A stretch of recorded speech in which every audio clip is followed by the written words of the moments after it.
Welcome back to another episode of the Cybersecurity Boardroom. I want to extend a heartfelt thanks to each and every one of you for tuning in. Your support means the world to us. And to our sponsor, Cloud Warriors, their unwavering support allows us to continue bringing you valuable insights and discussions on cybersecurity. In today's episode, we're diving into a crucial topic: what non-IT executives can expect during a cyber attack and how they can proactively prepare and mitigate costly errors. With cyber threats evolving constantly, it's essential for every member of an organization to understand their role in safeguarding against potential breaches.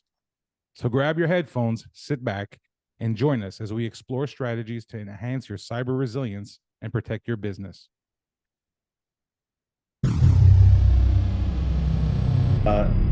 Listeners, let's go ahead and get right into it. So I've got a few cyber incidents that are current as of the last couple of weeks here for you. Here's an interesting one. It's the company affected was LastPass, and this is kind of interesting. So what happened was there's an ongoing phishing campaign. This is being perpetrated by Crypto Chameleon. They're one of the threat actors out there. And they actually targeted these LastPass users and were able to get them to give up their master password. For those of you who don't know, LastPass is a sort of a password vault, very common in the commercial world there. What's really interesting about this is the sophistication of this phishing attempt. And so when I'm talking with regard to that sophistication, what I mean is, these guys were using a full-on call center script, the whole nine. So how it happened was the attack began with victims. They received a call from a spoofed number, and it was actually claiming that there was an unauthorized transaction on their account. The whole nine told them to press 2 to validate or invalidate the transaction, and then the live agents actually, walk them through this quote unquote reset process, and during that process, those folks clicked on a link and gave their actual password. And so, how do you mitigate something like that? Of course, it comes down to awareness. We talk about this a lot on the podcast, but it all comes down to awareness. Human beings tend to be the weakest link in the chain. Yeah. You've got to really train your folks. And it's not just the standard, phishing awareness. It's being aware that phishing attempts can take place via a variety of mediums. It's not just email. It can be phone call. It can be text message, etc. So it's really important to train your people. And then from an executive perspective, you've got to stay ahead of this stuff. You've got to be proactive, and that means not waiting until you have a phishing attempt or a successful phishing attempt to implement training. It's being proactive about that. This next one here also interesting. Go ahead, Vince. Oh, I'm sorry, man. Just on that one, I think it's pretty interesting. So, back in the day, setting up a call center was a costly undertaking, and only the big companies really had the ability to implement something like that. I find it interesting that due to the reduction in cost, the ability to do all of this stuff virtually, unfortunately, it enables bad actors to be able to take advantage of something like that. And so they really sound professional. They'll scope it out. They'll go through specific transactions with the real deal and work on the script, perfect it to the point where they sound just like, the company that you're interacting with, whether it be a bank or if you're talking about anything that, you're purchasing where you don't actually physically have to walk in. And the biggest challenge I see is how do you go ahead and train the end user population, so the general public, on how to recognize something that is a spoof versus something that's legitimate and being done by or performed by your organization. I really think you hit on something there, T. I really think that training people by means of communication, so coming up with a out of the gate, in an offensive fashion, rather than defensive or reactive, where you call it out. It's no longer a taboo subject. We used to try to hide it because it would show some type of vulnerability, and the perception of our product or organization was, diminished because of that vulnerability. I think times are changing, and it's important for organizations to come up with a strategy that communicates the manner in which they would engage with their end user population, and then send that message out, whether it be by email or communications, putting it up on the corporate websites, setting up videos, using social media to get that message across, but then do so continually so that where people know where to go to look for information when they're not sure about something. I get some texts sometimes. I'm looking at this stuff and I'm thinking to myself, wow, this is it legit? Because if it's not, it sounds really, really impressive. They've really got it down packed. They've got logos. They've masked the URLs, things like that, and it's really difficult to discern between the real thing and the threat. So being proactive in our communications, getting people to understand where they can go for information, making them used to the fact that you have a position on this, I think really helps defend against an attack in a proactive fashion. So I think we really need to put focus towards that as business owners, entrepreneurs, especially in the SMB space where they may not be as familiar with your product. So here's another one for you, Vince. Nespresso actually was the victim of a phishing campaign here. So what happened was attackers were able to exploit an open redirect vulnerability within Nespresso's webpage. And so what they did was essentially redirect users to an external untrusted URL through a trusted domain. And so essentially what happened was folks would click on a link. The campaign was executed from various sender domains, but basically consistently employed the infected Nespresso URL and Bank of America emails. So they're essentially using some domains that are legitimate. So it looks like it's a real email coming from the actual company, but it is not. And so, phishing has been and continues to be one of the top threat vectors or vulnerability vectors. And it's going to continue to be. And so, as an executive, what do you need to do there? Again, it's sort of the same situation as LastPass. Yeah. And it all boils down to awareness and training. So just something to put out there for folks to be aware of that these phishing campaigns, they are still ongoing, and you need to be aware of it. Yeah, I think also what's important in that is there's going to be a bunch of things that are happening outside of your environment, things you're not necessarily privy to. They're bringing them somewhere else, so you're no longer monitoring that space to see what type of activity is taking place. So it's important for businesses to recognize that the danger isn't always in front of you. Sometimes the danger is in a third party environment. It's just shifted over. Emulating or going through that end user experience in a continual fashion is very, very important so that you can try to put yourself through the end user's experience so that when things deviate and are brought outside of your monitored environment, you're still able to intercept or identify situations. So that analysis or that evaluation in a continual fashion, and when I say continual, I mean daily and a few times a day, and maybe 10 times a day, needs to take place.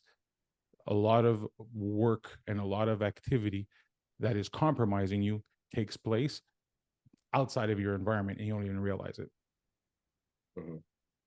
Yeah, absolutely. This last one is probably going to be pretty surprising for a lot of folks out there. And I know that you're familiar with this, but the MITRE Corporation, they actually were breached as well.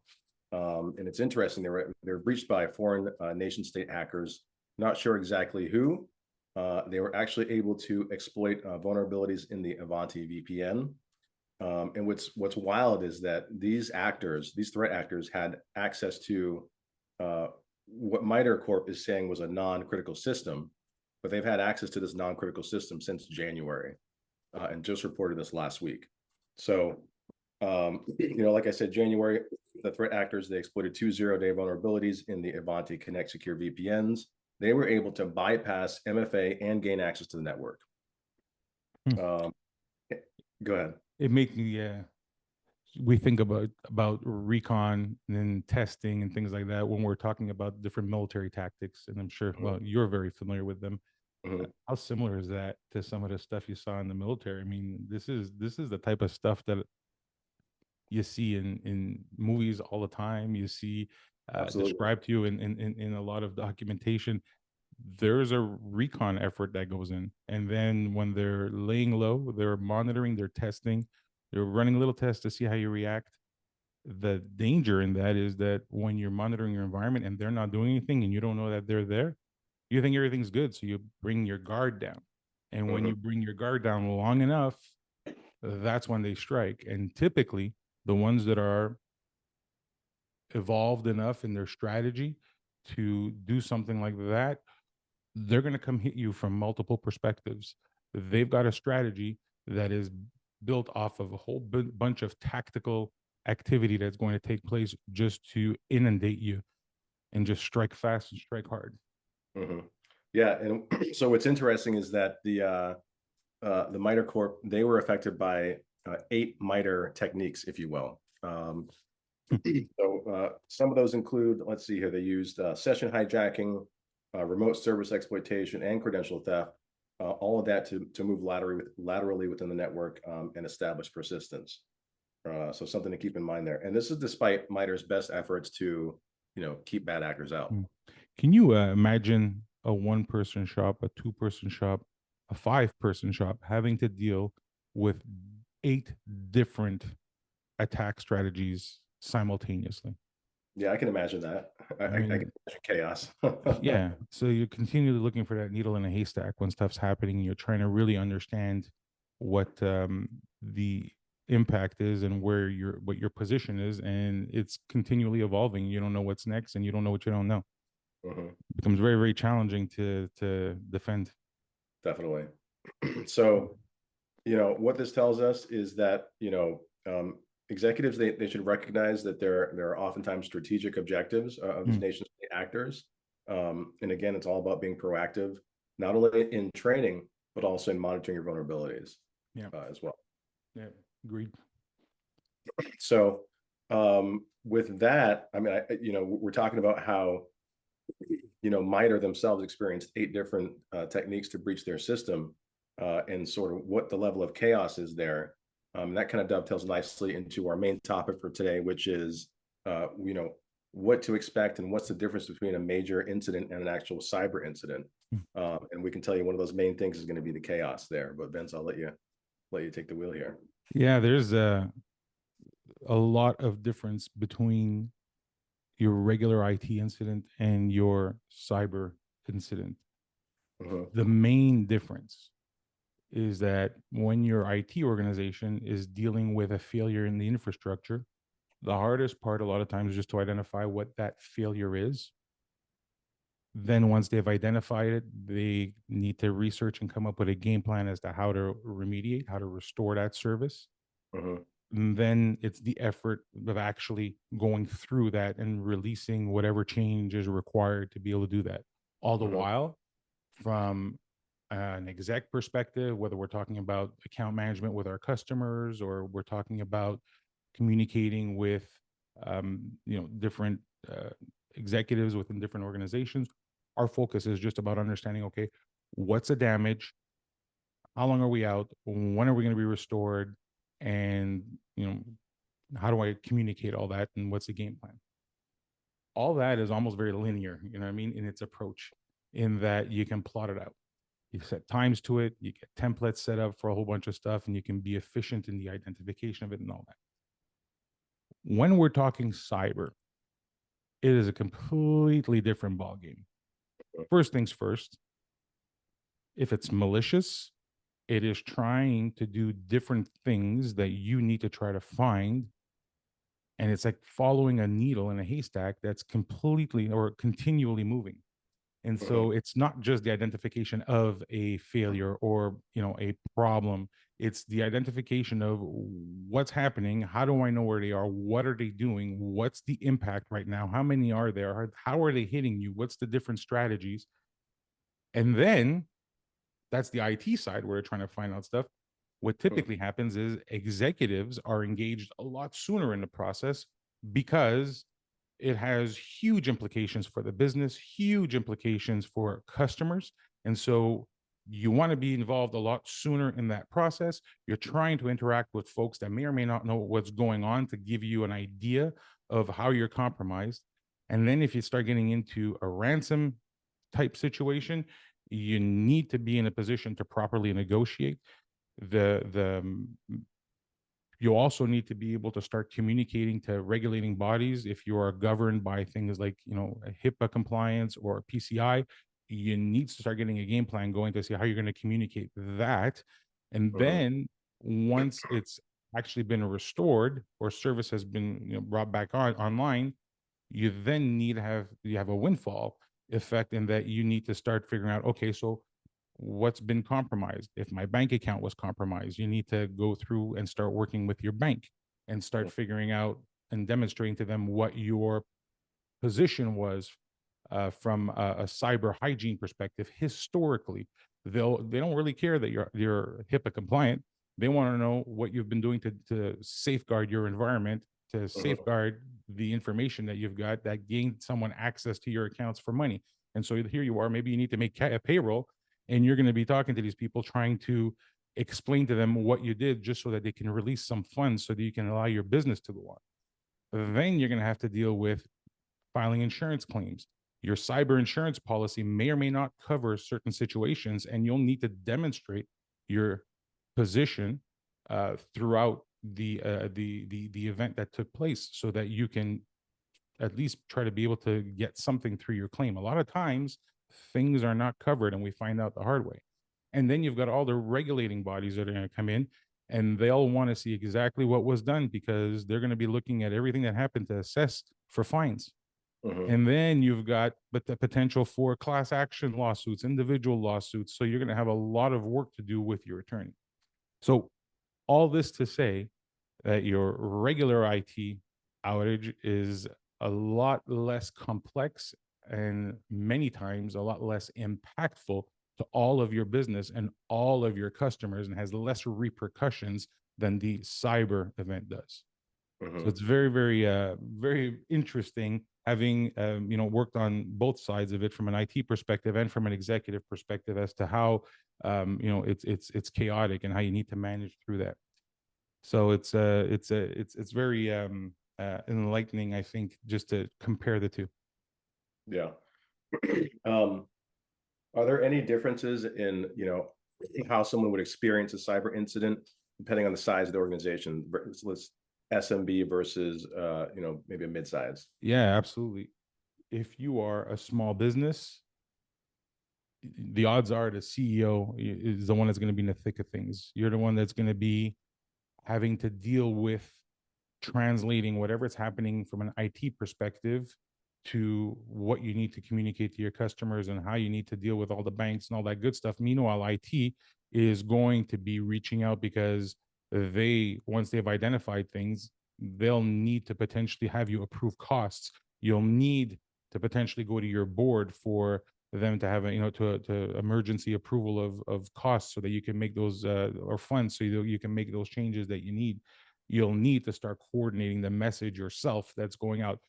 A small organization can really fall apart when a cyber event takes place, just because of all the different things that need to take place simultaneously in order to keep that ship afloat and navigate through the waters. If you are a medium-sized organization, the odds are you've got folks that oversee different business units.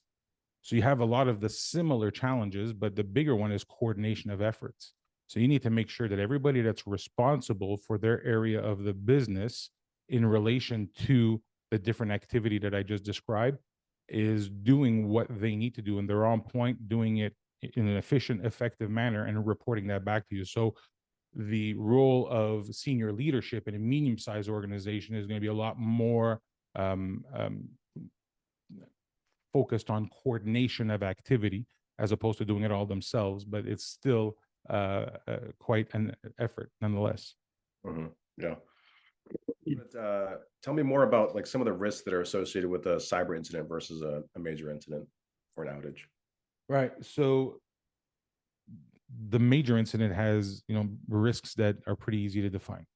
It's risks associated to maybe penalties for missing SLA for availability. It's got a direct impact on CSAT. And so you've got maybe some objective or subjective impact on your client base. Mm-hmm. There's market reputation. Maybe you lose data.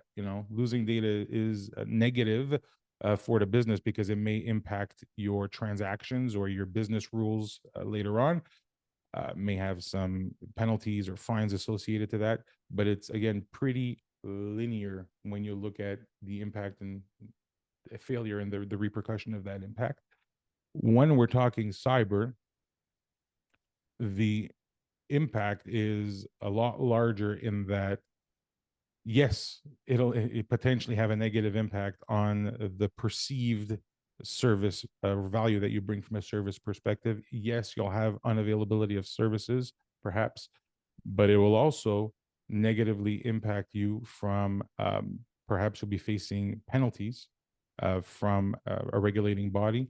It opens you up to lawsuits. It opens you up to loss in not only revenue but loss in cash flow, and really it has a detrimental impact on the business because it positions the business to drown. And so it's a lot more impactful than a regular IT incident of similar impact from a failure perspective, if that makes sense. Sure. Yeah. It's also interesting, when we talk about a major incident versus a cyber incident, is the speed at which decisions have to be made. Yeah. And you oftentimes have to make decisions that are impactful, especially financially. Right. Can you talk a little bit about that? Yeah, so maybe we go into a little bit of our planning discussion here. So, and how we mitigate. So,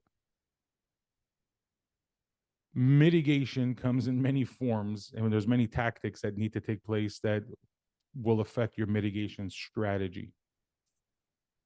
First and foremost, you need to plan. You have to plan for an availability. You have to plan for the attack to take place with varying degrees, with varying situations that need to be thought up of and documented.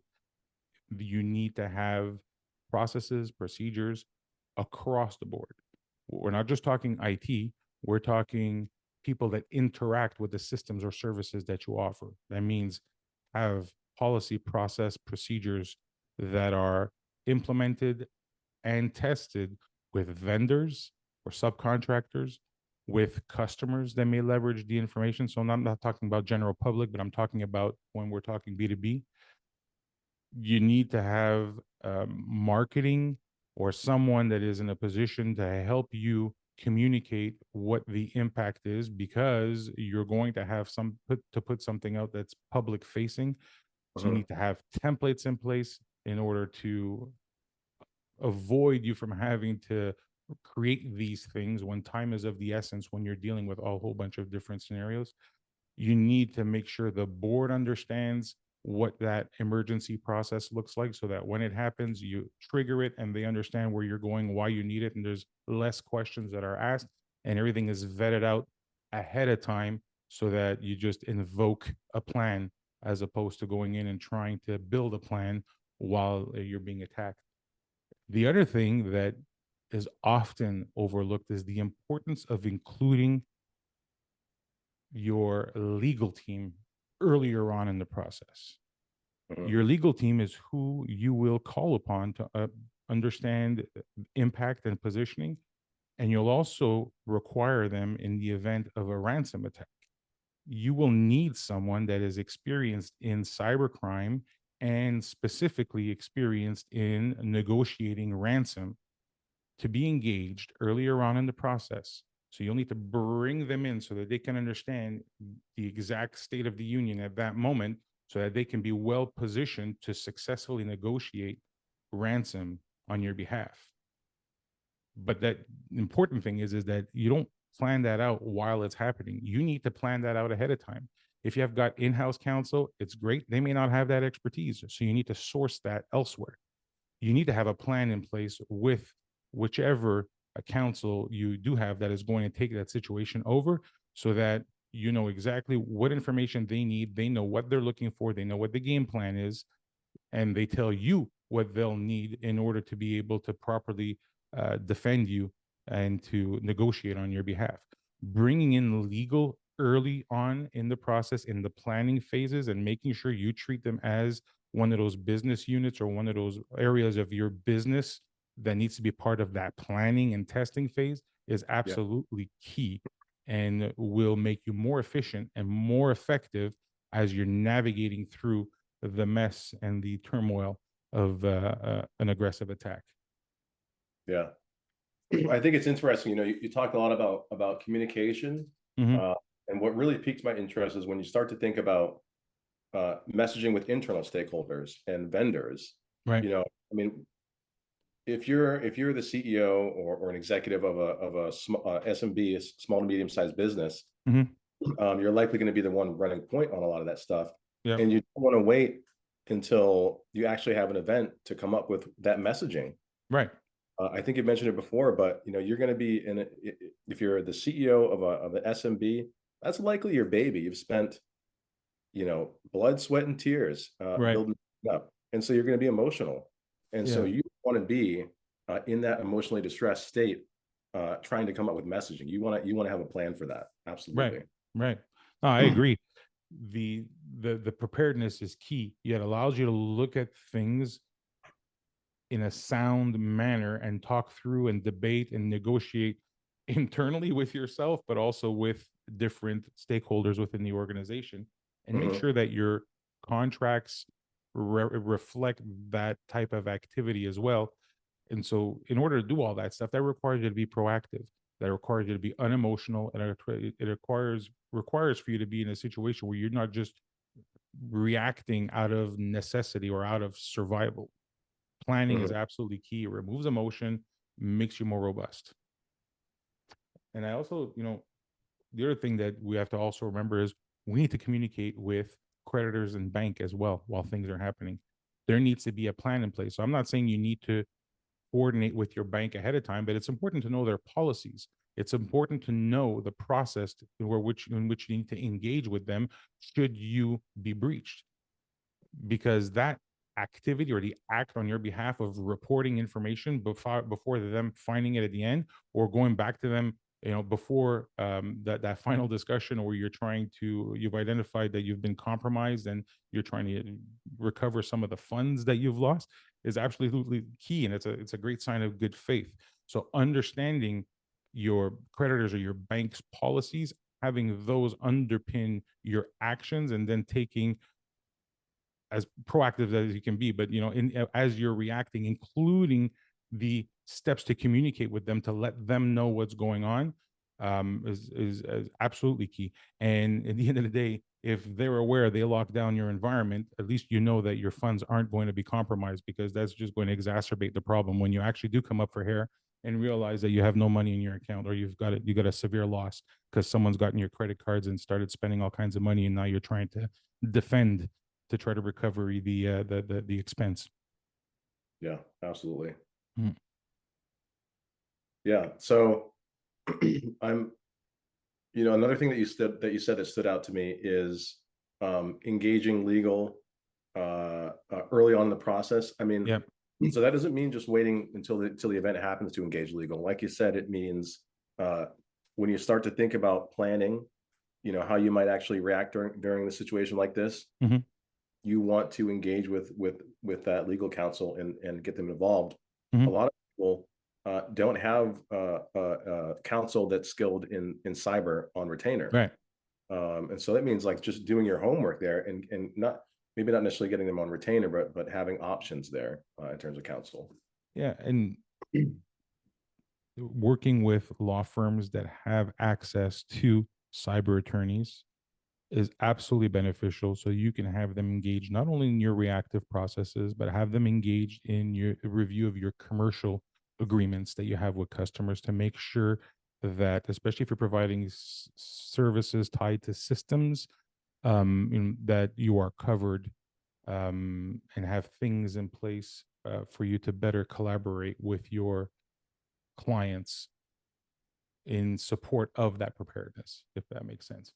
So it's about getting them engaged in different areas of your business, not just, hey, how do I deal with an attack and what am I going to do?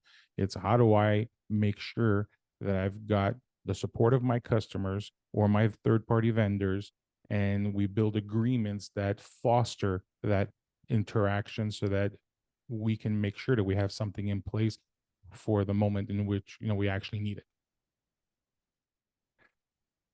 So T, with that, I think it's important that we recap for our audience what some of the heavy hitters are that I wanted to make sure we brought forth. The first one being that cyber breaches bring new challenges. Non-IT executives face unique challenges during a cyber breach, distinct from routine IT failures, including dynamic situations and active exploitation by adversaries. The second is that breach management is multifaceted. Risks during a cyber attack are diverse, ranging from managing upset clients to potential ransom situations. Effective communication and swift decision making are crucial to mitigate reputational damage and financial losses. The third is comprehensive mitigation strategies. Mitigating risks requires a multifaceted approach, including planning by business function, testing outages, integrating legal teams early, and communicating transparently with clients, vendors, and regulators. The fourth, embracing preparation. You have to prepare. Emotions may influence decisions during a cyber attack, emphasizing the importance of proactive preparation. Small business owners must be hands-on, while medium-sized business focus on coordination among functional owners. And then finally, we've got empowerment through understanding. By understanding the landscape, recognizing risks, and implementing effective mitigation strategies, non-IT executives can navigate the challenges of a cyber attack with confidence, safeguarding their organizations and maintaining business continuity. So T, I want to thank you for joining me once again. I'd like to thank our listeners and our viewers on YouTube as well. We'd like to invite you to subscribe to the podcast on YouTube and engage with us on LinkedIn and Instagram. We want to hear from you. I'd like to hear what you have to say, or if you have any questions. I'd love to bring up a topic or address a concern that especially our non-IT executives have. I'm really trying to help us bridge that gap. T and I are really focused on helping educate folks to really understand some of the nuances especially from a technical perspective as they translate to the needs of an organization from a business point of view. So really want to hear your opinion, really want to hear what you have to say, any questions you may have. Again, a special thanks to our sponsor, Cloud Warriors, for their continued support. Please visit them at cloudwarriors.ai. We hope you found our discussion insightful and empowering. Remember, by understanding the landscape, recognizing risks, and implementing effective mitigation strategies, non-IT executives can navigate the challenges of a cyber attack with confidence. Join us on our next episode, where we'll talk about ROI in cybersecurity and how, as non-IT executive, you can better understand cost avoidance. Until next time, stay safe and stay secure.